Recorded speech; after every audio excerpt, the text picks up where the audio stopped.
कल्पना कीजिए, आप भारत के एक सुनहरे दौर की झलक देख रहे हैं, जब हमारी संस्कृति, परंपराएं और साहस दुनिया को मंत्रमुग्ध कर रहे थे। क्या आपने कभी सोचा है कि नागा जनजातियों की रंगीन परंपराएं, दार्जिलिंग की पहाड़ी ट्रेन की धुआं छोड़ती यात्रा या ध्यानचंद के जादुई हॉकी कौशल के पीछे क्या कहानियां छिपी हैं? ये कहानियां केवल इतिहास नहीं, बल्कि एक ऐसी विरासत हैं जो हमारे देश की आत्मा को परिभाषित करती हैं। आइए इन घटनाओं के सफर पर चलते हैं और जानें उस दौर की अद्भुत गाथाएं जिसने भारत को अपनी अमिट छाप छोड़ने वाला देश बना दिया। दोस्तों, वीडियो में आगे बढ़ने से पहले यदि आप चैनल पर नए हैं तो चैनल को सब्सक्राइब और वीडियो को लाइक जरूर कर दें।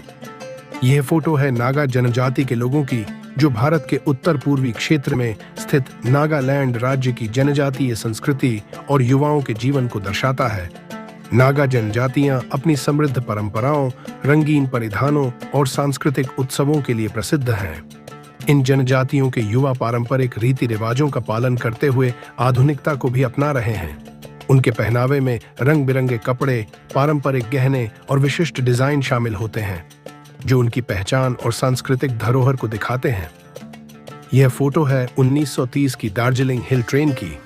यह उस ऐतिहासिक समय की झलक प्रस्तुत करता है जब भारत के पश्चिम बंगाल राज्य में स्थित दार्जिलिंग की पहाड़ियों में चलने वाली यह छोटी ट्रेन अंग्रेजी शासन के दौरान एक महत्वपूर्ण परिवहन माध्यम थी। 1930 के दशक में यह ट्रेन दार्जिलिंग हिमालयन रेलवे का हिस्सा थी और इसे टॉय ट्रेन के नाम से जाना जाता था। यह ट्रेन चाय के बागानों, घने जंगलों और पहाड़ी रास्तों से गुजरते हुए यात्रियों को आश्चर्यजनक प्राकृतिक दृश्यों का अनवयी अनुभव कराती थी। उस समय यह न केवल स्थानीय परिवहन का साधन थी, बल्कि अंग्रेजों और भारतीय उच्च वर्ग के लिए एक पर्यटन आकर्षण भी थी। इस तस्वीर में भारतीय ग्रामीणों द्वारा टीम के साथ अपनी कला का प्रदर्शन किया जा रहा है। यह फोटो भारत के ग्रामीण जीवन की सांस्कृतिक धरोहर और उनकी सामूहिक शक्ति को दर्शाता है। भारतीय ग्रामीणों के ऐसे प्रदर्शन आमतौर पर मेलों, त्योहारों या विशेष आयोजनों के दौरान देखे जाते हैं, जहां वे पारंपरिक कला, खेल और शारीरिक कौशल का प्रदर्शन करते थे। इस तरह के कारनामे जैसे मानव पिरामिड बनाना, रस्सी कूदना या सामूहिक नृत्य उनकी टीम भावना और संतुलन को दिखाते हैं। एक महिला पत्थर की दीवार पर पशु गोबर को दबाते हुए एक सामान्य ग्रामीण जीवन की छवि को दर्शाती है, जो भारत और अन्य ग्रामीण क्षेत्रों में परंपरागत रूप से देखी जाती है। पशु गोबर को सुखाने का यह तरीका प्राचीन समय से ईंधन के रूप में उपयोग में लाया जाता रहा है।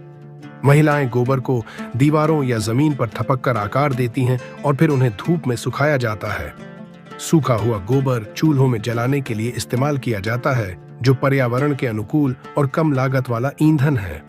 यह प्रक्रिया न केवल आर्थिक रूप से व्यवहारिक है, बल्कि जैविक खेती के लिए खाद बनाने में भी उपयोगी है। यह छवि ग्रामीण जीवन की मेहनत, संसाधनों का प्रभावी उपयोग और प्राकृतिक जीवन शैली का प्रतीक है। यह फोटो 20वीं शताब्दी के भारत के सांस्कृतिक और संगीत धरोहर को दिखाता है। यह छवि उस दौर की है जब जूनागढ़, जो गुजरात का एक ऐतिहासिक क्षेत्र है, अपनी समृद्ध संगीत परंपरा और लोक कला के लिए प्रसिद्ध था। 1935 में संगीतकारों का यह समूह पारंपरिक वाद्य यंत्रों जैसे सारंगी, तबला, शहनाई और डफ का उपयोग करके लोकगीतों और धार्मिक संगीत की प्रस्तुति देता था। यह तस्वीर 1935 की है, जो भारतीय स्वतंत्रता आंदोलन के एक महत्वपूर्ण और साहसिक क्षण को दर्शाता है। 1930 का दशक भारत में औपनिवेशिक शासन के खिलाफ स्वदेशी आंदोलन और विदेशी वस्तुओं के बहिष्कार का समय था। इस तस्वीर में एक युवा राष्ट्रवादी साहसपूर्वक विदेशी गाड़ी पर बहिष्कार का साइन लगाते हुए दिखाई दे रहा है, जो ब्रिटिश साम्राज्य के खिलाफ भारतीयों के विद्रोह और आत्मनिर्भरता की भावना का प्रतीक है। यह घटना महात्मा गांधी के नेतृत्व में चलाए गए स्वदेशी आंदोलन का हिस्सा थी, जिसमें विदेशी वस्तुओं का बहिष्कार और भारतीय वस्त्रों व उत्पादों को अपनाने पर जोर दिया गया। यह कार्य न केवल औपनिवेशिक आर्थिक नीति का विरोध था, बल्कि युवाओं की देशभक्ति और आजादी के प्रति उनकी प्रतिबद्धता को भी दर्शाता है। यह तस्वीर 1930 की है, जो भारतीय समुद्री किला इतिहास के एक रोचक पहलू को दर्शाती है। लश्कर, जो पारंपरिक रूप से भारतीय और एशियाई नाविक होते थे, ब्रिटिश साम्राज्य के समुद्री जहाजों का अभिन्न हिस्सा थे। वायसराय ऑफ इंडिया एक प्रसिद्ध ब्रिटिश स्टीमर जहाज था, जो औपनिवेशिक काल के दौरान यात्रियों और माल को ले जाने के लिए उपयोग होता था। इस फोटो में 3 लश्कर जहाज की टेंडर के पहिए के पास खड़े दिखते हैं, जो उनकी भूमिका और जिम्मेदारियों को दर्शाता है। ये लश्कर जहाज चलाने, माल ढोने और समुद्री मार्गों पर नेविगेशन में महत्वपूर्ण भूमिका निभाते थे। यह तस्वीर न केवल उस समय के समुद्री जीवन को दर्शाती है, बल्कि औपनिवेशिक भारत में भारतीयों के श्रम और कौशल का भी प्रतीक है। यह छवि उस समय की है जब भारत के ग्रामीण और पहाड़ी क्षेत्रों में बंदरों को पवित्र माना जाता था और उनकी पूजा की जाती थी।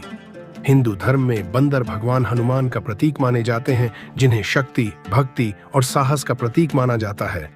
मुंबई के आसपास के पहाड़ी क्षेत्रों में ये बंदर प्राकृतिक वातावरण में स्वतंत्र रूप से घूमते थे और स्थानीय लोग उन्हें आदर और प्रेम से देखते थे। 1939 की यह छवि न केवल भारत की आध्यात्मिक धरोहर को दिखाती है, बल्कि यह भी प्रदर्शित करती है कि उस समय मानव और वन्य जीवों के बीच एक सामंजस्यपूर्ण संबंध था। यह भारतीय जीवन शैली और धार्मिक आस्थाओं का एक अनूठा उदाहरण है। 1939 में आगरा जैसे ऐतिहासिक शहर में ताजमहल के आसपास सांप के सपेरे अपनी कला का प्रदर्शन करते थे, जो पर्यटकों और स्थानीय लोगों के लिए आकर्षण का केंद्र होती थी। ये सपेरे बीन बजाकर सांपों को अपनी टोकरी से बाहर निकालते और उनकी हरकतों से लोगों को मंत्रमुग्ध कर देते। यह कला न केवल उनकी आजीविका का साधन थी, बल्कि भारतीय लोक परंपराओं और रहस्यमय जीवन शैली का भी प्रतीक थी। ताजमहल की भव्यता के पास यह दृश्य भारतीय सांस्कृतिक धरोहर और मनोरंजन के पारंपरिक स्वरूप को दिखाता है। हालांकि यह पेशा आज कम होता जा रहा है, लेकिन उस समय यह भारत की जीवंत संस्कृति का अभिन्न हिस्सा था। यह फोटो है 1939 की, जो उस समय की भारतीय सांस्कृतिक परंपराओं और लोक कला का एक दिलचस्प दृश्य प्रस्तुत करता है। 1939 में गेटवे ऑफ इंडिया, जो मुंबई का एक प्रमुख ऐतिहासिक और सांस्कृतिक स्थल था, पर सपेरे अपनी कला का प्रदर्शन करते थे। ये सपेरे बीन बजाकर सांपों को नियंत्रित करते और उनकी हरकतों को दर्शकों के सामने प्रस्तुत करते थे, जो आमतौर पर पर्यटकों और स्थानीय लोगों के लिए आकर्षण का कारण होते थे। यह फोटो है 1939 की भारत के राजमहलों और शाही परिवारों में हाथियों का विशेष महत्व था और उन्हें अक्सर शाही जुलूसों, धार्मिक आयोजनों और उत्सवों में देखा जाता था। यह हाथी न केवल एक महत्वपूर्ण प्राचीन पशु था, बल्कि शाही जीवन का एक अभिन्न हिस्सा भी था, जो शक्ति और ऐश्वर्य का प्रतीक माना जाता था। उसका रखवाला, जो आमतौर पर हाथी की देखभाल और नियंत्रण का जिम्मा उठाता था, शाही परिवार के सदस्य की तरह आदर और सम्मान प्राप्त करता था। यह फोटो है 1931 की, जिसमें श्रीमती कस्तूरबा गांधी, जो कि महात्मा गांधी की पत्नी थीं, जो दाएं से तीसरे स्थान पर अमेरिकी महिलाओं के साथ एक राजनीतिक बैठक के दौरान बैठी हैं। 1931 में भारतीय स्वतंत्रता संग्राम के दौरान कस्तूरबा गांधी की सक्रिय भूमिका और अंतर्राष्ट्रीय समर्थन को दर्शाता है। इस समय कस्तूरबा गांधी न केवल महात्मा गांधी की पत्नी के रूप में, बल्कि स्वतंत्रता संग्राम की एक अहम कार्यकर्ता के रूप में भी सक्रिय थीं। इस तस्वीर में वह अमेरिकी महिलाओं के साथ एक राजनीतिक बैठक में शामिल हैं, जो भारतीय स्वतंत्रता आंदोलन के प्रति अपनी सहानुभूति और समर्थन व्यक्त करने आई थीं। यह फोटो भारतीय हॉकी के महानतम खिलाड़ियों में से एक मेजर ध्यानचंद की गौरवपूर्ण भूमिका को दर्शाता है। 1936 के बर्लिन ओलंपिक में भारत की हॉकी टीम ने अपनी जबरदस्त प्रदर्शन से दुनिया को चौंका दिया था और ध्यानचंद इस सफलता के मुख्य कारण थे। वह भारत के लिए फ्रांस के खिलाफ सेमीफाइनल मैच में खेल रहे थे, जो भारतीय हॉकी के इतिहास में एक महत्वपूर्ण पल था। ध्यानचंद का खेल कौशल, गेंद पर नियंत्रण और विपक्षी टीमों के खिलाफ उनकी असाधारण रणनीतियां उन्हें अद्वितीय खिलाड़ी बनाती थीं। उनकी कप्तानी में भारतीय टीम ने इस ओलंपिक में स्वर्ण पदक जीता था। यह छवि भारतीय हॉकी की गौरवमयी विरासत और ध्यानचंद के अद्वितीय योगदान का प्रतीक है, जिन्होंने भारतीय खेलों को अंतर्राष्ट्रीय स्तर पर नई पहचान दिलाई। तो दोस्तों, अगर यह सफर आपको रोचक और ज्ञानवर्धक लगा हो तो हमारे चैनल को सब्सक्राइब करें और अपने दोस्तों के साथ इसे जरूर शेयर करें। हम इसी तरह आपको अतीत की अनदेखी कहानियों और तस्वीरों से जोड़ते रहेंगे। मिलते हैं नेक्स्ट वीडियो में।